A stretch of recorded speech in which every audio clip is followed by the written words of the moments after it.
ഇതെന്താ കണ്ണു പൊത്തിയത് ആരാണെന്ന് പോലും നോക്കാത്തെ? നമ്മുടെ ബെഡ്റൂമിൽ വന്നിട്ട് എന്റെ കണ്ണുപൊത്താൻ വേറെ ആർക്കത്ര അധികാരം? വാ.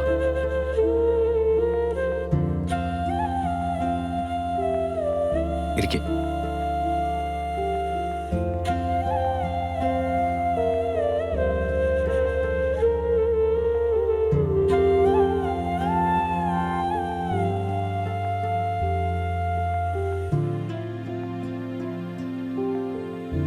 ചടങ്ങുകളൊക്കെ കഴിഞ്ഞതുകൊണ്ടായിരിക്കണം തന്റെ മുഖത്ത് നല്ല സന്തോഷമുണ്ട്.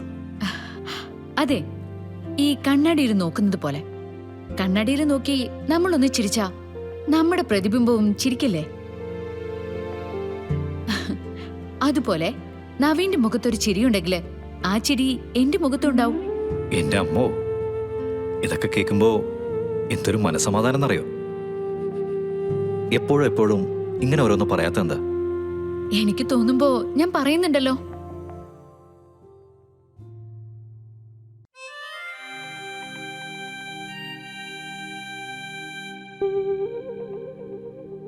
ഞാൻ നമ്മുടെ ജീവിതത്തെക്കുറിച്ച് ചിന്തിക്കുമായിരുന്നു.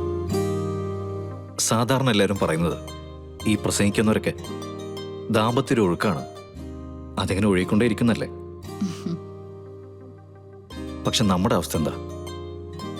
ദാമ്പത്യം ഒരു തടസ്സമാണ്, തടസ്സങ്ങൾ മാത്രമാണ്, അല്ലേ? നവീന്റെ സങ്കടാണ് ഈ പറയുന്നതൊക്കെ.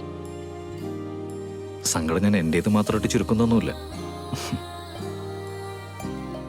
ഇവിടെ ഇന്നലെ ഈ ബെഡ്റൂമില്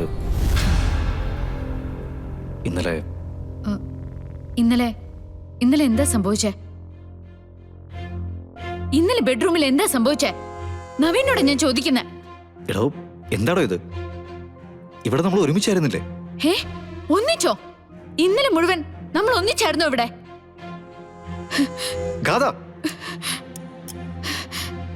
സത്യം പറ നവീൻ, ഇന്നലെ ഈ ബെഡ്റൂമില് എന്തൊക്കെ നടന്നു? എന്നോടെ മറച്ചു വെക്കാൻ ശ്രമിക്കണ്ട, എനിക്കത് അറിഞ്ഞേ പറ്റൂ. എടോ, തനിക്കെന്താ ഭ്രാന്താണോ? ഇന്നലെ ഈ ബെഡ്റൂമിൽ എന്ത് നടന്നാലും അത് നമ്മൾ തമ്മിലല്ലേ?